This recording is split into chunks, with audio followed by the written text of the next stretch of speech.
forgiving those who have offended, mocked, abandoned, abused, minimized, discredited. To move ahead, there has to be forgiveness. But again, forgiveness over major issues in our life isn't an event, it's a process. And that process can take a while. I know a little bit of my dad's story. There were things that he just couldn't share. They were just too painful. His mother was abandoned at the age of 17 in Russia, not because the family didn't care for her, but because his grandfather had a medical condition and they deemed it wisest to go to Argentina, I think it was. I'm not sure what the basis of that was, but so they got on the riverboat, and she waved them off at the dock. She was pregnant, knowing that the grandparents would never see that baby, and she brought that pain into her marriage. And my dad was one of their offspring, and he carried that pain. This was the third generation down, and he was carrying this immense pain, and it came out in the way he treated us. He actually thought he was doing a good thing by beating the snot out of us, because he thought, I'll make you behave. And forgiveness took a while. It was a process for me. And it took a while after he passed away to complete that process. In Matthew 18, there's a story about the guy who's forgiven a lot of money, and then he goes out and wrings somebody's neck because they haven't paid him a little bit of money. The message in that story, if you read right down to the last verse, I think it's 35 or something, it says, we need to have a heart of forgiveness. And I started thinking about that, quite a few years ago, a heart of forgiveness. How is that different from any other kind of forgiveness? And then I realized, and I think I had been taught, or at least surmised, that forgiveness was an episodic thing. Somebody offends you, you forgive them. They offend you again, you forgive them. You offend them again, okay, I'll forgive you again. It's one event at a time. And even though we forgive them every time, episodic forgiveness leaves us in control. We still have control over that person because we get to decide whether they're going to be forgiven or not. Whereas living from a heart of forgiveness says they're forgiven even before they've offended me, that they're forgiven. That's the heart of forgiveness. And that's, I believe, what Jesus taught, living from a heart of forgiveness. Committing to walking by the Spirit. And we're told, again in Ephesians, walk by the Spirit, and you won't fulfill the lusts of the flesh, the desires of the soul. You won't fulfill those if you walk by the Spirit. And we've been kind of like with a salt and pepper shaker, we've been shaking a little bit of soul and spirit throughout this seminar, and we'll continue to do that. But walking by the Spirit we're talking about our spirit joined to God's Spirit. When we invite him into our life, then there's that we're adopted and into his, there's a scripture got here somewhere about the spirit of adoption. We are adopted into God's family, and the connection is the Holy Spirit with our spirit. So when we walk by that Spirit, it's our spirit listening to what God is saying by his Spirit. And we walk according to that, and the rest of the stuff starts to pale in comparison. Lastly, making a plan. And this is where a lot of Christians balk. I've had people, I've presented some of this material. I've developed it a lot more since then, but I've presented it in other seminars years ago. And I've had people say, well, yeah, I think we've got to be careful about planning because you can just plan God right out of the picture. That's kind of a corporate business thing. The Bible has a lot to say about planning and the significance and the importance of planning. And this is where the soul shines. The soul, our mind, our will, our emotions, really good at planning. And that's one of the tasks that rightfully should be assigned to the soul. Logical, orderly, okay? In Proverbs 13:16 it says, a wise person thinks ahead. And then there's a story in Acts chapter 6, where the widows were not being looked after in the distribution of food. The apostles came up with a plan. Hey, we know what to do. Appoint these people and do this and look after them so that we can focus on the ministry. There's an interesting side story to that. What they were doing was they were appointing people with the gift of helping.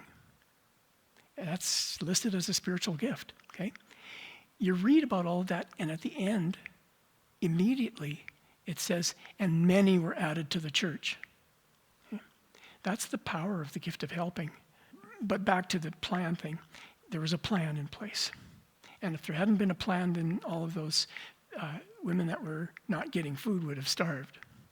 Nehemiah made perhaps the most elaborate plan that you can see in the Bible. He went to the king and said, back home in Jerusalem, the wall's all broken down, and I'd like to go and fix it. And the king said, yeah, sure, no problem. I just need two things from you. I need to know what you need, and I need to know a time frame. Tell me how long it's going to take. Then he told the king, what I need is, I need you to send letters to all these various governors and so on throughout the country because I'm going to need timber. I need permission to go and cut some trees down. I need a bunch of other stuff, and he listed it all. And so the king wrote all these letters to these people and sent messengers along with Nehemiah to take to these people and present these letters so that they would give him permission to collect all these resources. And then when it came to the actual work, he organized everybody. Like he was an administrator. He had an administrative gift, and he divided the work into 30 sections and assigned 30 groups of people. At least that's what I counted up the other day. 30 groups of people, each to take a section of the wall and fix it. And it took 52 days, and it was all done. And then there was a threat. The people who didn't like what Nehemiah was doing wanted to be able to have ready access to the city, so they started making threats, military threats. So Nehemiah said, okay, we're going to change our plan. We're going to assign some of you just to guard, and the rest of you, while you're laying bricks or whatever, you have your sword on your belt. And he had a plan, and it worked. And sometimes they got discouraged, but he said, no, we're going to follow the plan. Just hang in there. And he did, and the wall was rebuilt. So planning is essential. There's the thing that I call the 6-week principle. It's been documented by a number of researchers, psychologists, and so on, that a habit takes approximately 6 weeks to break, or it takes 6 weeks to make a new one. And this is if you do something every day in that direction. Many years ago, I think I was in my early or mid-30s, and I was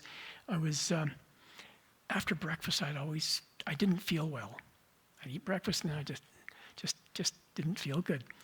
And eventually tracked it down to, first I thought it was a lactose allergy, and I got tested for that, and the test showed it's not only a lactose allergy, but it's also a whey allergy and a casein allergy, all 3 components of milk. I was allergic to them. And so I was putting milk on my cereal, and that's why I wasn't feeling good after breakfast. So I thought, well, what are the alternatives? And back then there was, they didn't have things like soy milk, at least not where I was. You couldn't find that kind of stuff in the store. And so I tried apple juice on my cereal. Wow, it was disgusting. But I had to do something, and I wasn't ready to give up my cereal. So I did it again the next day, and the next day. And after a week, I guess I could tolerate this.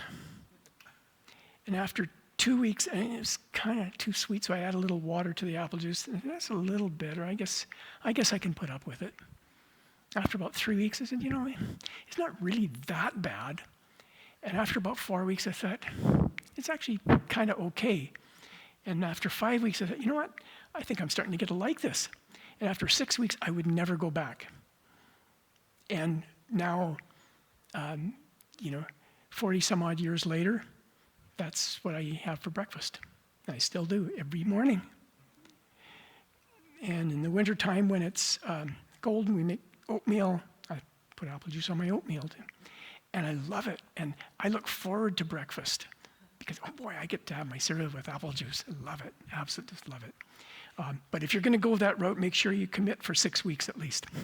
That's the moral of the story. So the people that we interact with in a father-mother relationship are going to have a lot of things often that need to be broken through. Some of these things are going to be things of the soul, the mind, the will, the emotions. Some of these things are going to be things of the spirit. Both areas need to break through often. A person who has a certain routine that's not doing them any good, or a habit or something, and they make a plan, number one, the plan has to come from them. If you make the plan for them, it's highly unlikely that they're going to stay with it. You can guide them. You can give them some ideas and say, well, are you sure you can do this much in this sort of time? But they have to come up with a plan. Otherwise, there won't be compliance. And the plan has to be doable. It has to be measurable. You have to be able to say, I've come from here to here in this length of time. A number of years ago, before I retired, I was a senior nurse in a complex wound care clinic. And we used to get people with problems with their legs, usually as a result of poor circulation and ulcers and all kinds of stuff. And I'd done some reading about what's effective and what works, and there's a particular type of exercise, but I thought, you know what, I can see how I can make that exercise way more effective. And so I worked on it, and I got people to do the guinea pig thing on them. I'd say, here's what I'm thinking, and I think it's going to be way more effective. Are you willing to try this? And a lot of people said, yeah. And I discovered that it was way more effective the way I had them do these exercises and improve circulation, and a lot of things healed up. I would say, you do this, and you do it in this precise way, and you do it for this many rotations, and then you do this and I had people that say, oh yeah, somebody said just wiggle your toes. I'll just wiggle my toes. I said, well, you wiggle your toes, but I don't think your ulcers are going to get any better. So they'd wiggle their toes for a couple of weeks and come back, and they were worse. The people who followed the plan did way better than the people who wouldn't follow the plan. So I just became even more convinced how important planning is when we're interacting with people that need us as fathers and mothers.